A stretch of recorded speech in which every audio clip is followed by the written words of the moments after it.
AFR On Demand is brought to you by Breck Golf. Try Beaver Creek today, just 20 minutes from downtown Baton Rouge in the Zachary area. They've got a PGA Tour driving range, a short game practice area, 30 to 40-yard practice shots. It's a great place to chip and putt and practice if you don't have time for a full round. Book your tee time today, golf.breck.org, golf.breck.org. Matt Moscona. I'm very important. After further review. Say it one more time. After further review with Matt Moscona. And here we go. Live from downtown Baton Rouge. Let's ride!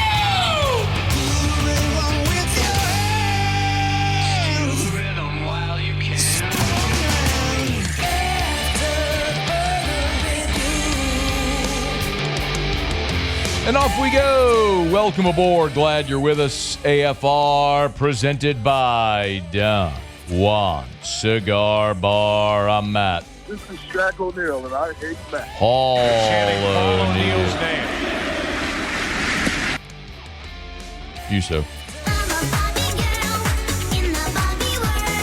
And Mr. Toby Tom Plate.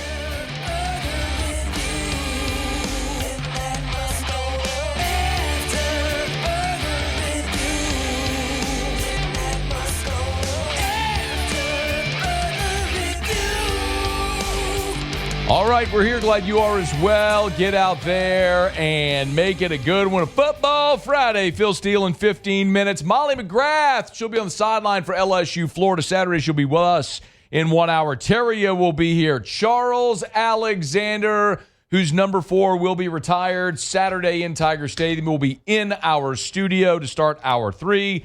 But let us begin as we do every single day. It's time to pop the top on another edition of AFR with Bud Light. Drink easy. We are counting down Tigers and Gators Saturday night in Tiger Stadium.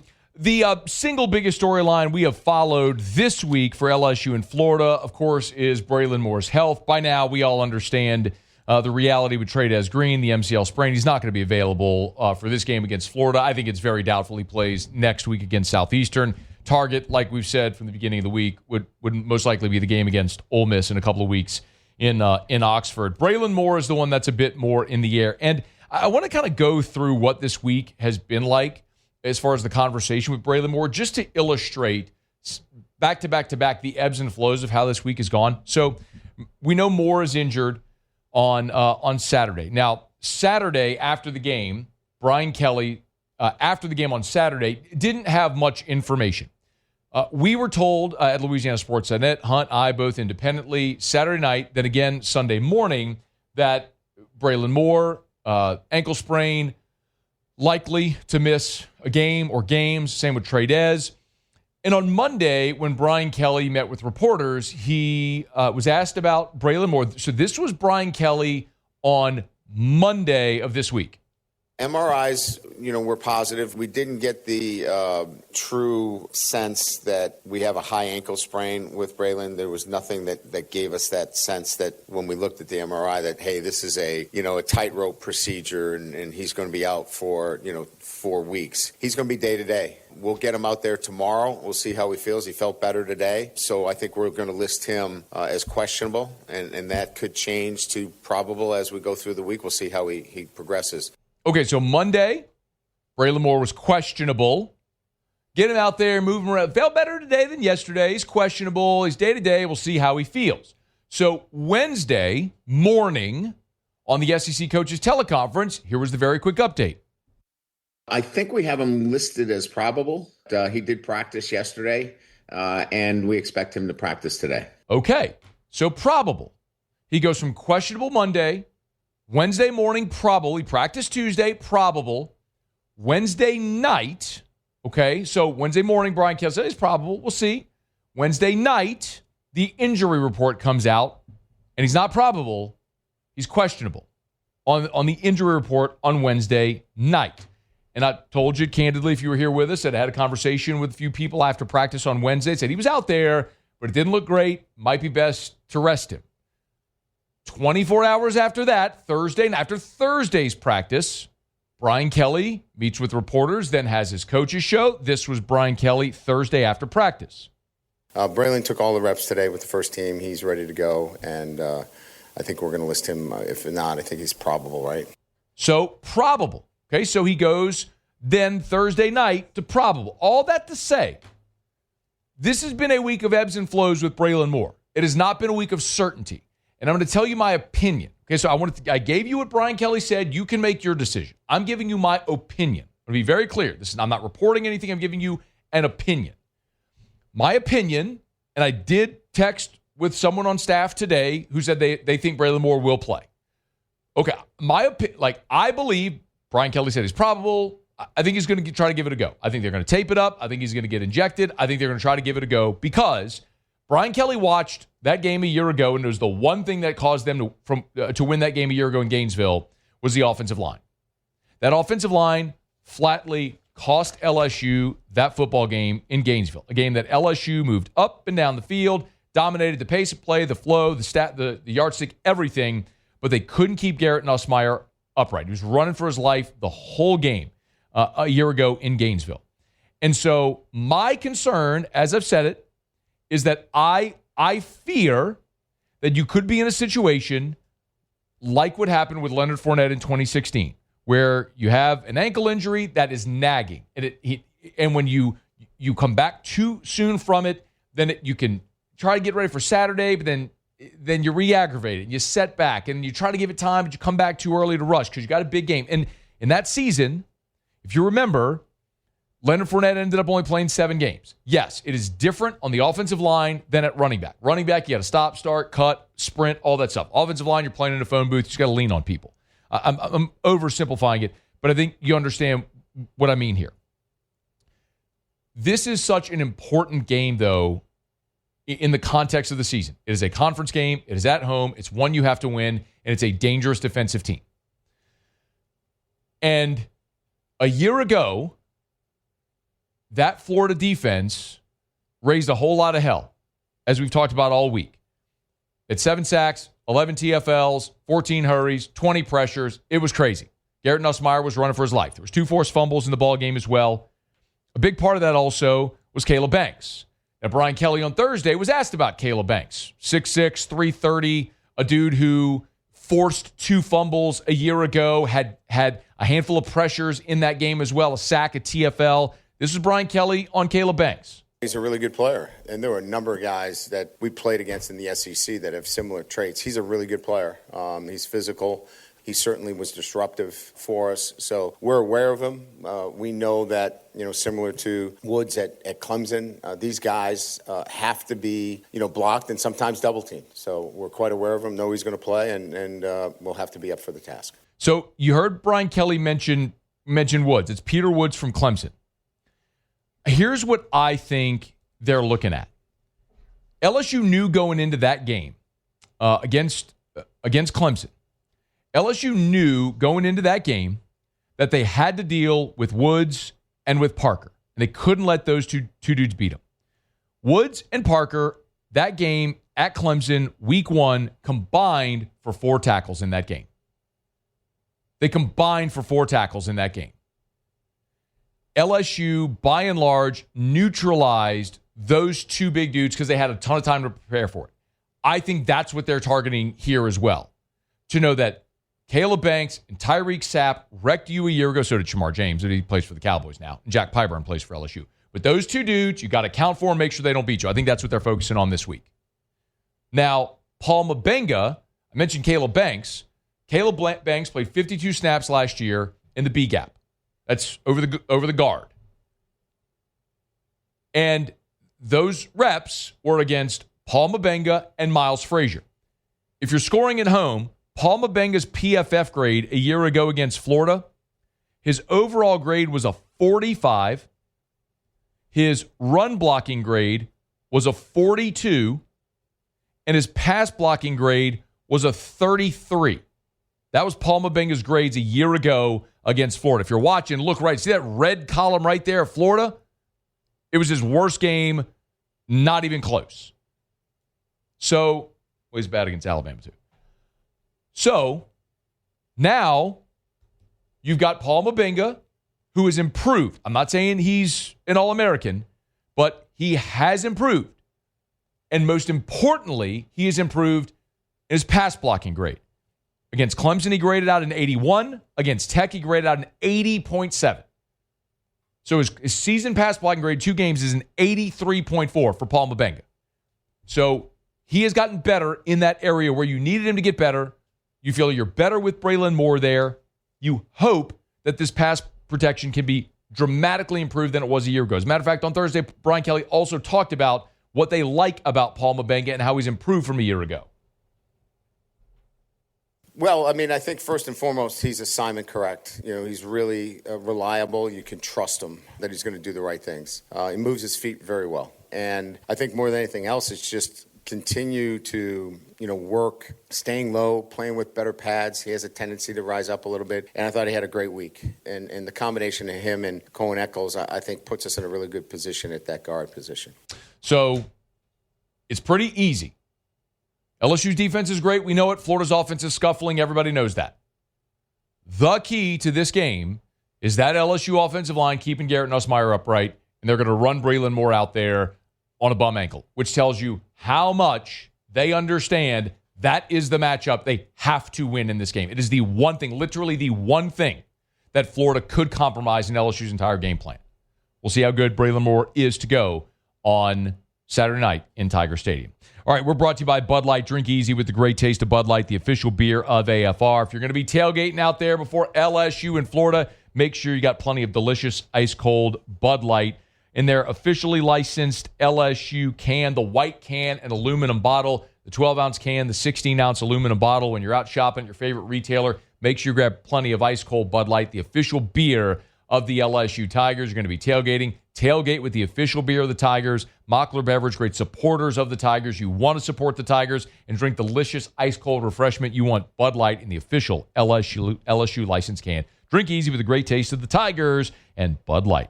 Okay, y'all. It's after further review. Quick break. Phil Steele joins us next here to wrap up hour number 1 on AFR. After further review. Did this yesterday. Got a call from Darren James after the show. He goes, oh, my God, what did you do? Phone blew up. Website blew up. Okay, let's do it again. For those that missed it yesterday, I'm going to get my phone. I want you to do this with me. Get your phone.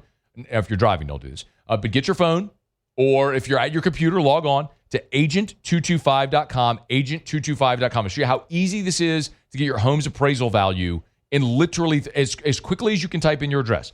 Just go to agent225.com. On the home page, you'll see 3 bars: buy a home, sell a home, home value. Tap home value. Literally all you do is you type in your address, whatever yours may be, type it in mine right there, boom, tap, and then all you have to do after you do that is just hit enter, and it will send you your home's appraisal in a matter of seconds. This is more accurate than Zestimate and all those others because it's local. Get it today, agent225.com. Think real estate, think Darren James. After further review with Matt Moscona, presented by Don Juan Cigar Bar.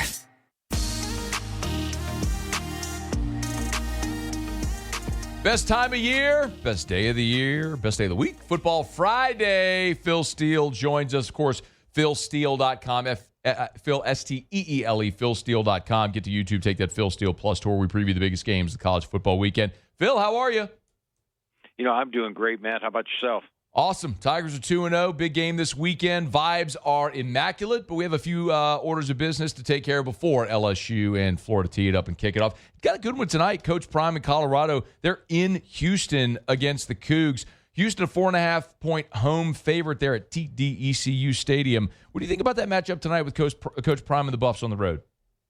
Last year I was high on Houston's defense. Actually, despite their losing record, had one of the better defenses in college football, holding opponents to 75 yards per game below their average. They've got a top-notch defense again this year, and this time they have an offense. Connor Wegman at QB. They brought in Tanner Kazul, coming over from Ball State at tight end, and then adding Dean Connors, I thought was a big pickup from Rice. I thought he was Rice's best defensive player. So now with an offense to go with the defense, they're pretty dangerous. I also don't like the fact Colorado's juggling their quarterbacks here. It looks like Ryan Staub's going to start. I'm going to go with Houston minus the 4. I think they're the better team at home. Laying the 4.5 with the Cougs. We'll turn the page and get into Saturday, Phil. And I don't know that it's going to be much of a game with Oklahoma and Temple. Temple's laying 23.5. It's an odd spot, though, with Oklahoma going to play in Philadelphia.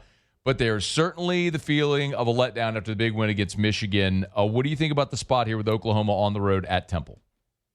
Yeah, massive sandwich game for Oklahoma in the fact that they're off that big home game against Michigan. How about having Auburn at home on deck next week, taking on your quarterback Jackson Arnold from last year? And now they're going up to the Northeast. They're playing Temple in front of a sleepy crowd. It's going to be a completely different atmosphere. And I also like what Casey Keeler's doing with Temple this year. You know, Evan Simon and Giovanni McCoy, here's an interesting stat about Simon. He's got 9 touchdown passes this year and 8 incompletions. That's pretty good, pretty accurate. And they also brought over Jay Ducker with them. So I think Temple's a decent team. I think Oklahoma's in a flat spot. The opening game of the season, they only beat Illinois State 35-3. And also, if you're Oklahoma, don't run John Mateer 20 times like you did last week. Let him rest, be ready for Auburn. So with all that factored in, Matt, this might be the only time all year I actually pick against Oklahoma, my number one surprise team. It's just because it's such a flat spot on the road. So Temple laying 20, or I'm sorry, Temple getting. Yeah, if they're laying 23.5, I'm lining up for that one, Matt. Temple getting 23.5 at home. Phil, one of the games I'm most interested in this weekend is Clemson at Georgia Tech. A lot of people here obviously are looking at what happened last week with Clemson against Troy and going, did LSU beat a team that maybe isn't great? I think we'll find out because Georgia Tech is going to be a physical team. Clemson's a 2.5-point road favorite with a lot to prove here. What do you think? 11 a.m. Central Time, Clemson at Georgia Tech. You know, at the start of the year, Matt, I thought the line on this would probably be 6 or 7 for Clemson, and at that point, I like the dog. I mean, Brent Key's a guy who's taken on 6 ranked ACC teams, and he's 5-1. Now, being 5-1 against the spread's no big deal, but how about 5-1 straight up? He upsets these top-ranked ACC teams, and he's got his best team by far this year. Haynes King missed last week's game, but Aaron Follow filled in well, threw for over 300 yards. It's a very dangerous Georgia Tech team. But with the spread down there at 2.5, like you said, I just think we see the real Clemson this week. And keep in mind, last year, Oregon opened up the year with 2 real bad games. I mean, their offensive line was outplayed. They barely got past Idaho. They barely got past Boise State. And then they went on and ran the table, won the Big Ten, went undefeated for the season, was number 1 at the end of the regular season.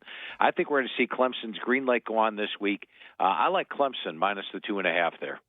Phil Steele's with us. He's on Twitter at PhilSteele042, STEELE, PhilSteele.com. In the SEC, on the marquee, Phil, this one looks good. Wisconsin at Alabama. I don't know what to expect from Wisconsin. Bama is a 3-touchdown favorite, looking at 20.5 right now. Can the Badgers keep it close? You know, last year Wisconsin played a really good first half against Bama. I think the first downs were even at 9. The game's 14-3. Wisconsin had settled for a short field goal. They're down there again, settling for a field goal with like a minute to go and a half to make it a 14-6 game. They missed the field goal. Alabama gets a big play touchdown. All of a sudden, it's 21-6 at the half, and Bama rolled them in the second half. I just don't think Wisconsin can keep up with Bama if Bama gets ahead. The offense hasn't showed a lot this year. Danny O'Neal has done good. Remember, he was San Diego State starting quarterback last year. He's got hitting 76% of the 4-2 ratio. But the way Bama played last week, I mean, if they come out and play to their talent level the rest of the year, this is an extremely dangerous Alabama team. I'm going to take the Tide minus 20.5 here. Let's get a couple more here in this first segment, Phil. Probably we'll get to Georgia, Tennessee in just a second. Another one that I'm curious, the backyard brawl with Pitt at West Virginia. I know West Virginia, Rich Rod, and they've had a few issues there, quarterback, running back. Pitt is laying 7.5 on the road. What say you about the backyard brawl? Yeah, this is another one where you start looking at this one at the start of the year. It's probably towards Pick'em, and now the line has really risen. But I liked Ohio last week, and Ohio really outplayed West Virginia. They had a 429, 250-yard edge, 24-13 first down edge in the game. Jaheim White now out for West Virginia as well, their top running back. And Pitt's playing really good. They've got the defense that can put pressure on you. They got 8 sacks already in just 2 games. They've got Eli Holstein back. And remember last year, Pitt was 7-0 with a healthy Eli Holstein. Then Holstein got injured. The rest of the year, he played very little. He had an 0-2 ratio to final 6 games. Pitt lost all 6, but Holstein's back, Reed's back. And the thing I like best about this is Pitt's actually one of the more veteran teams in the ACC this year. Meanwhile, West Virginia has a completely new roster, 70 to 80 new players. How many of these guys even know what the backyard brawl is? They all came from other places. That's a great point. I'd give a lot of advantages here, and Pitt's going to have a good amount of fans. These schools are fairly close. I'm going to take Pitt minus the 7.5 this week. I think they're the much better team. Phil, what about Georgia, Tennessee? Probably the biggest game with the most on the line this weekend. The Bulldogs are a 3.5-point road favorite on Rocky Top. Yeah, and this is one where I argue with my computer on this one, Matt, because the computer likes Tennessee naturally. Tennessee's looked really good.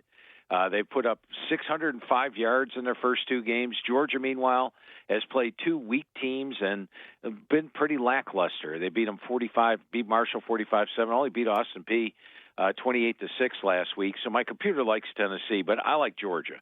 Georgia's won the last 8 in this series, most of them dominant. I think their closest win by 14.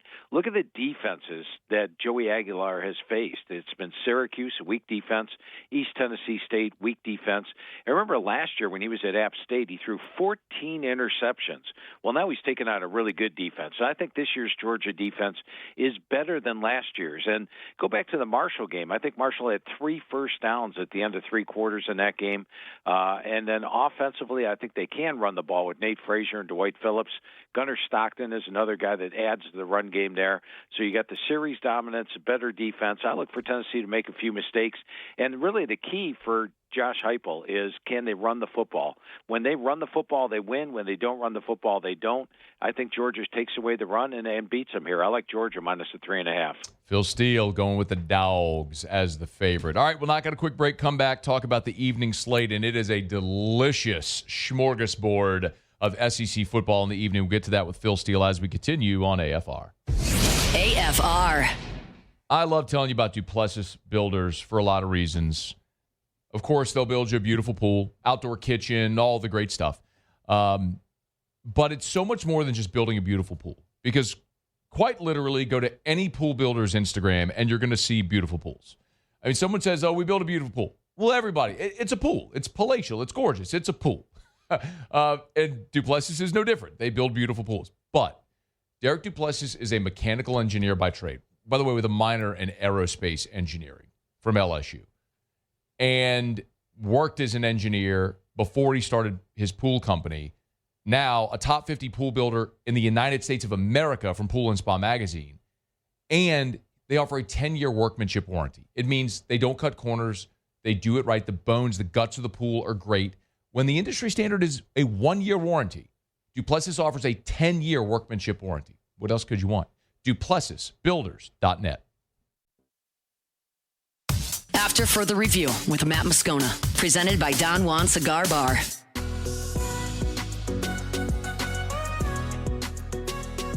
We roll along with Phil Steele, Football Friday edition of AFR, presented by Don Juan Cigar Bar. All right, Phil, last week, South Florida pulls off the gigantic upset. Now we all look at the Bulls and say, all right, what do you do for an encore? Well, they are a 17.5-point road underdog at Miami. All right, Phil, why the disrespect for the Bulls in this spot? You wonder how much can they have left in the tank after pulling off 2 huge upsets. Generally, I like to go against a team if they pull one upset, the next week's usually a flat spot. They're off 2 big upsets. And Miami sort of went through, last week they played Bethune-Cookman. Cristobal summed it up. Bethune-Cookman took the air out of the ball. And they had very few possessions, but they basically scored a touchdown on every possession. I like the talent Miami has. I think they're in a good situation. Frankly, I thought that the number would be closer to 14 after South Florida pulled those upsets, but it looks like most of the pros in Vegas are betting this one up to Miami. So I lean with Miami. It's not one of the top games of the week because I'm sort of scared to go against South Florida at this point, but I think the situation favors Miami. In the SEC, Phil, one I am fascinated by is Arkansas at Ole Miss. Ole Miss did not look very good last week at Kentucky. Arkansas has been the best offense statistically in the SEC, but they haven't played anybody with a pulse. So now Arkansas goes to Oxford. The Rebs are a 6.5-point home favorite. How do you think this one goes? Well, last year, Matt, I had Arkansas at home against Ole Miss, and I had that on one of my main TVs. By the end of the second quarter, I had it way up there on TV number 12. It wasn't even worth watching anymore because Jackson Dart was just shredding them. Yeah. It was ridiculous. However, the previous 4 years I had Arkansas, and each year they played them close, pulled a couple of upsets, as a matter of fact, and had a couple of close losses. And you look at Sam Pittman, he's great against ranked teams, great against when he's a road dog like this. Remember 2 years ago they had that stretch where they had 4 really tough road games all in a row, and they nearly pulled upsets in 3 of them. They ended up losing all 4, but they lost by like 3, 3, and 4 points in those. So I think they're capable. Taylon Green last year started out the year with a negative ratio after 5 games. He's been on fire ever since, and this year he already has a 10-2 ratio. And last year's quarterback for Ole Miss was Jackson Dart, and he had tremendous ratio, 29-6, shredded Arkansas. Well, this year Austin Simmons, who I think has a great future, only has 3 touchdown passes and 4 interceptions. So they're not facing Jackson Dart this year.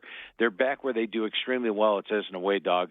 I like Arkansas plus the points in this one and a possible upset. Phil, another one that maybe is a little off the radar before we get into the night slate in the SEC, which is really good, is Old Dominion and Virginia Tech. And I'm just curious because Old Dominion's won at Virginia Tech before. Virginia Tech got pasted in the second half by Vanderbilt last week. And there's a little short 5.5-point line. I'm going, is Old Dominion a live dog here in Blacksburg? Old Dominion is going to be a team that's really good. I think they're one of the best teams in the Sun Belt this year. It's Ricky Ronnie's best team that he's put on the football field. Colton Joseph looks good. In fact, in the opener against Indiana, Joseph had a couple of 60, 70-yard runs in that.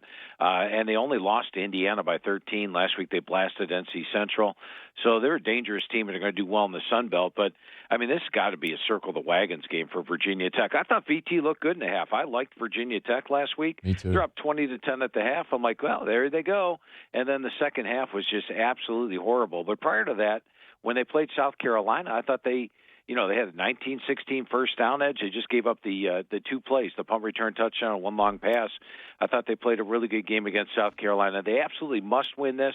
They're not going to look past Old Dominion. And with the spread coming up so cheap, I'm going to lean with Virginia Tech minus the points there. So, Phil, let's talk about the team that blew the doors off Virginia Tech in the second half in Blacksburg last week. Now it's back-to-back road games for Vanderbilt as they're at South Carolina. South Carolina fancies themselves as a playoff team, Phil, but man, I don't know that they've looked super impressive throughout the first 2 weeks. And here comes a little Vanderbilt, maybe with a little bit of swagger. The line is short. South Carolina, 3.5-point home favorite against Vandy. Yeah, I figured they'd be getting like a touchdown in this game. And last year I had a top play on South Carolina over Vandy, and they won that game 28-7. But I'm not going against Diego Pavia again. And you hit it in the head with swagger.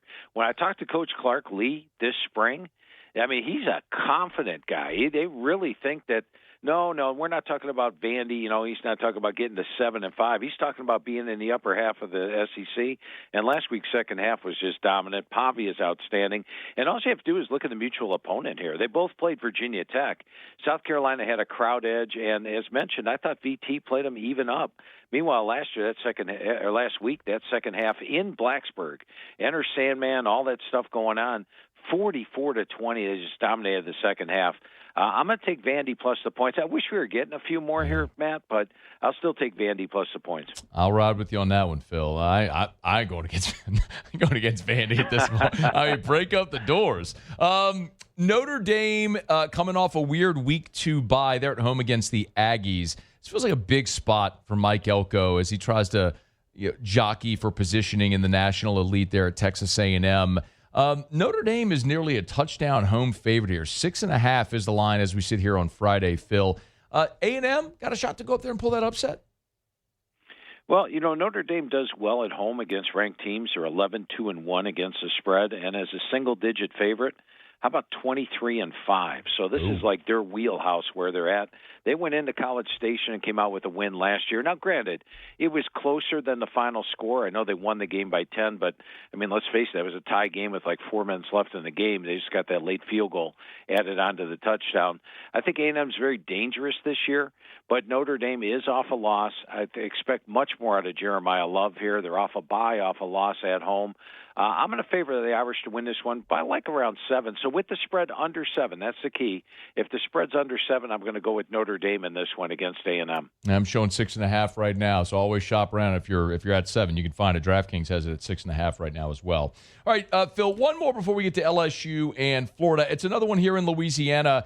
A lot of people in these parts are looking at Tulane going, this could be that G6 now, representative in the college football playoff. They keep rolling. They already dispatched a Northwestern. Now another Power 4 comes in. Duke at Tulane. The Wave, a 1.5-point home favorite at Ullman.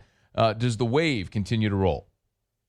Yeah, Darian Mensah returns to Tulane, coming back with Duke. And, if you watch that Duke-Illinois, I had Illinois last week. And at the half, I'm like, damn, this Duke team is good. Duke had a 240 to 132-yard edge at the half. I thought they outplayed Illinois in the first half. We were fortunate to be up 14-13. And then Duke was -5 in turnovers. So Illinois, not as impressive as 45-19 last week, but did get the win and played better in the second half. So Duke's still dangerous, even though they got blown out last week on the scoreboard. But I am going to lean with Tulane here at home. I think with the home edge is a big factor. Duke's coming off a game. I like the way Tulane's defense played in the opener against Northwestern. Last week they led South Alabama by 14 late in the fourth quarter, gave up 2 touchdowns, had to stave off a 2-point conversion at the end. But I think this is a good situation for Tulane, and they'll clearly be fired up for this. As you mentioned, they are a playoff contender. All right, Phil, one game left to chop up here, and it's the one that's going to take place in the real Death Valley. It's never boring when LSU and Florida get together. There's a lot of hate. Florida coming off the embarrassing loss. LSU lackluster at home last week against Louisiana Tech. It's a big number, Phil, for this series. LSU laying 7 and a hook at home in Death Valley. How do you see it playing out Saturday night in Tiger Stadium?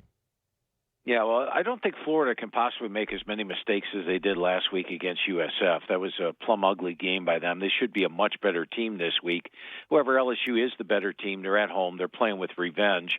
But I think my favorite play in this one, man, I like LSU to win the game, probably around the touchdown area. I think my favorite play is the under. I love what LSU's defense is doing this year. Florida's offense hasn't blown me away. And even last week, they struggled to get 16 points against USF. They do have a really good defense. LSU still has a young offensive front. So I'm going to go with under in this one. I like LSU to win the game, but I'm going to go under as my best play. Phil, that total opened at 51. It's down to 46.5 right now. Do you still like it at 46.5?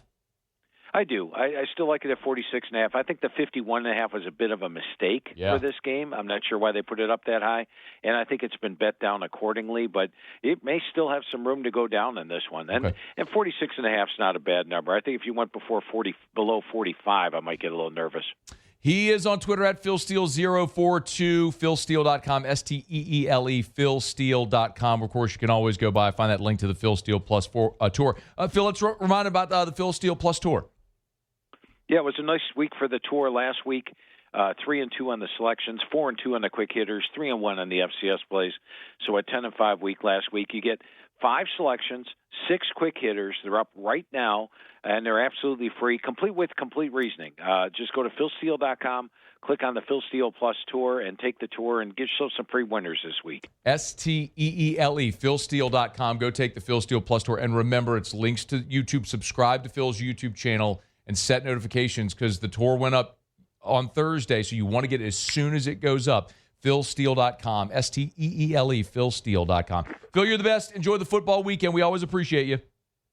Sounds great, man. Have a great weekend, my friend. You do the very same. It is Phil Steele. This is After Further Review. We're presented by Don Juan Cigar Bar. Our tailgate segment as we wrap up hour number 1 next. AFR.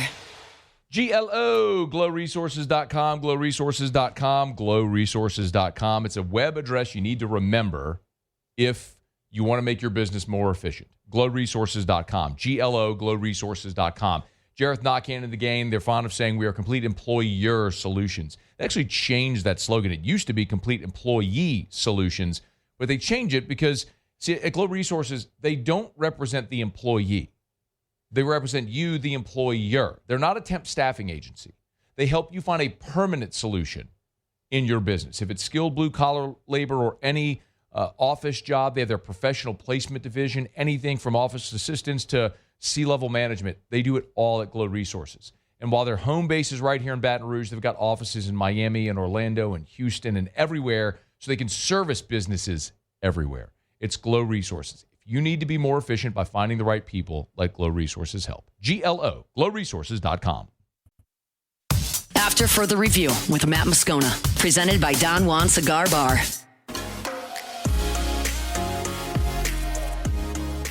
There's a snap. Now he's going to run it. Everybody's taking off, and he's running it. 45, 40, 35, 30, 25, 20, 15, 10. He's in the end zone for the score. 52 yards. How about that? Unfortunately, it wouldn't stand. Brad Wing's fake punt against Florida back in 2011, a whitewashing of the Gators more than a decade ago. Some great memories, obviously, in the LSU-Florida series. Hopefully more to come on a Saturday night in Tiger Stadium. We're going to get to the tailgate segment here in just a quick second. We are brought to you by Evermore, EVA-MOR. If you're going to be tailgating, make sure you got plenty of Evermore. You want to stay hydrated when you're going to go get all your beers and your wines and your whiskeys and whatever else you're going to drink. Pick up plenty of Evermore. It's a Louisiana product, EVA-MOR, evermore.com. It's available at great local retailers. If they don't have it where you shop, then ask them why not. They need to. It's a great Louisiana product. It's natural artesian water. Not all bottled water is the same. You need to try Evermore. EVA-MOR, evermore.com, evermore.com. Snap a picture, tweet it, tag me, share it on Instagram, text it to me. That Evermore folks love it when I send them those shots, so please keep that coming. The New Orleans Saints and San Francisco 49ers injury report, the final injury report is up. Kellen Moore, after practice, did in fact announce that both Chase Young and Trevor Penning are out. They will not play Sunday against the San Francisco 49ers. Taliesin Fuaga continues to be limited with the knee injury. Moore was asked after practice what Fuaga needs to do in order to play Sunday against the Niners. Yeah, I think it's just see how it responds after today, and just to kind of let this go through a full week's process. And obviously he's done some good this week, and so we'll just see how it all plays out. That is going to be very disappointing, especially considering the fact when you're talking about Bosa and Werner and what the Niners have defensively, that is still elite. They are going to be shorthanded offensively, but still an elite defensive team in San Francisco. You want the Saints to be as close to full strength offensively as they can be. The full injury report, again, as we mentioned, Penning and Chase Young are out. We also know Julian Blackmon is out. He's got the torn labrum. He's done for the season. Taliesin Fuaga is questionable. The other three on the injury report, Velus Jones was a full participant, as was Zach Wood, the long snapper battling the elbow injury. He's good. Jordan Howden's been listed on the injury report because of an oblique, but he's been a full participant all week. So the Saints mostly healthy, but down their best pass rusher in Chase Young, still down there starting left guard and Trevor Penning, and Taliesin Fuaga is questionable right now. Saints could be down 2 offensive linemen depending on how Fuaga looks on Sunday when they make a determination if he'll be active. All right, it is After Further Review. We're glad to have you. Our Friday shows are brought to you by Don Juan Cigar Bar in Town Center, where we are most Fridays and will be most Fridays during this football season. We are in studio today and glad to be here and glad to welcome back our tailgate segment.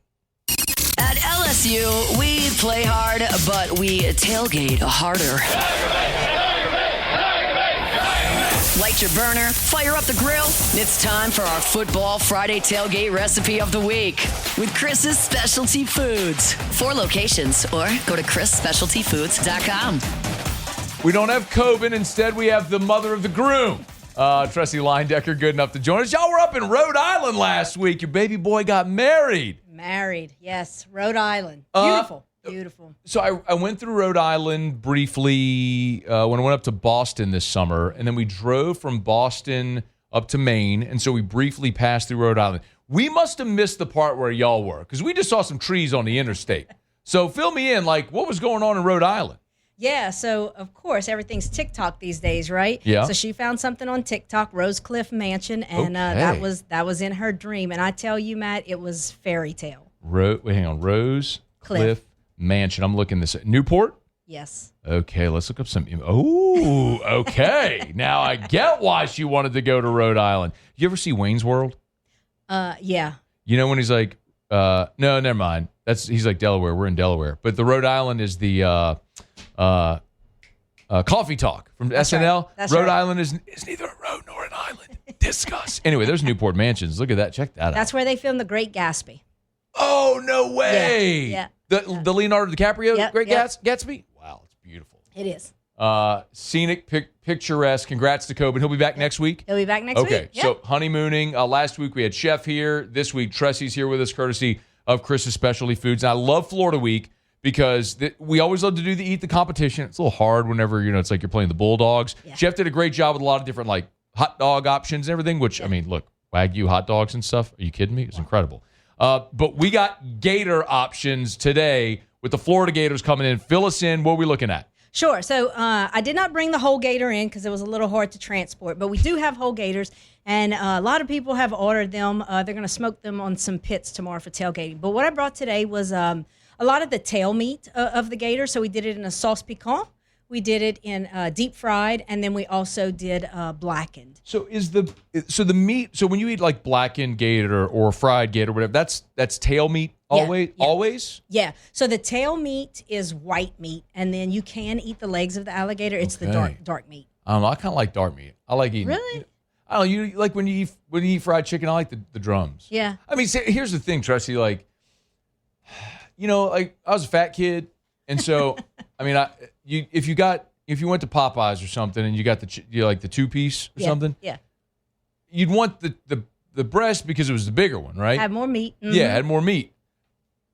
But them legs were good. Hold it just right on the bone. Like that's kind of I love to do that. So all right, so tail meat is what we got here. But real quick, gator. People want to get a whole gator for tomorrow. Is it too late? No. We still have some. When I left the store on Highland, there were some guys picking some up. So I think we got a good assortment, Millerville and Highland. So you can pick them up as early as tomorrow, or as late as tomorrow, actually. But it's going to be a little rubbery if you haven't smoked it for enough hours. Okay. So how big? They're probably about 8 to 10 pounds. Okay, so not huge. So that's good to feed. Yeah, not swamp people gators. Right. Well, Coben has educated us well over the years when he's brought the gators in. Like an 8 to 10 pound, that'd be like a really good appetizer to have at your tailgate. You smoke an 8 to 10 pound gator, get the tail meat. And so if people want to pick it up tomorrow, when do y'all open tomorrow? We usually open 8 a.m. So if someone comes, they can go. What time you close tonight? 6. Okay, so you still got time. It's 3:50. So you got a couple hours. If you want to get by any of the Chris's locations, so we know Highland by the interstate, Millerville by I-12. What about Lakeview? Lakeview has some, as well as Central. And Central? Road. Yep. Okay, and they all locations close at 6? Yes. Okay, so chrisspecialtyfoods.com is the website. You go back-to-back S's. chrisspecialtyfoods.com. That's the website. If you want to go there, you can get the location, the address, the phone number for all of them there. Again, 8 to 10 pound gators. They open at 8. If you can't get by tonight, they open at 8 a.m. tomorrow. So if someone's gonna smoke a gator tomorrow, they come by Chris's, they get it at 8. Let's say they get out to campus, they get it cranked up, ready to go by 10. How long they got to smoke that thing? Yeah, I would. It's almost like a rack of ribs. I mean, I would give it as long as possible, but a good 5 or 6 hours, you should be good. Okay, so you could have it on that rotisserie. You have it on a rotisserie show, and then maybe before you go in the game, something like that, you could have it ready to roll. How easy is this stuff? Y'all have these options, the blackened, the fried, the sauce piquant. Y'all have these already prepared for people?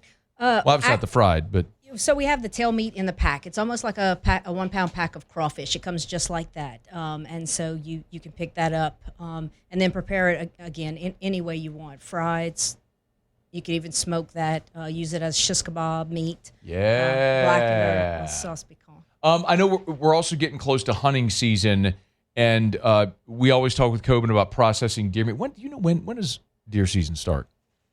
I'm not a hunter. I know it's getting close. Anyway, it is November. Put it to you this way: October. The people that know are listening right now, screaming, "You idiot!" It's my bad. I like to eat what you shoot, but I don't shoot it anyway. And y'all do the whole processing at Chris's. We do all the locations.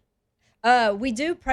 At the commissaries where we actually do the processing of the deer. You could drop off a deer in an ice chest at any one of the locations. We'll bring it back to Millerville, have it processed, and return back to the store. Okay, so any of the 4 locations, you could drop off your deer. Chris will do the whole processing. And it's not too early to start talking about holidays as well? No, we actually started getting orders in. So, any one of our turkeys, fried, smoked, stuffed, turduckens, turducken rolls, anything you could dream up, we could put it with a turkey. And y'all do the whole, one of the things really impressive, y'all do the whole Thanksgiving meal, right?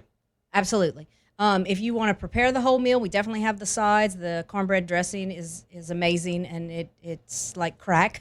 And we have the stuffed potatoes, mac and cheese, cream spinach, you name it.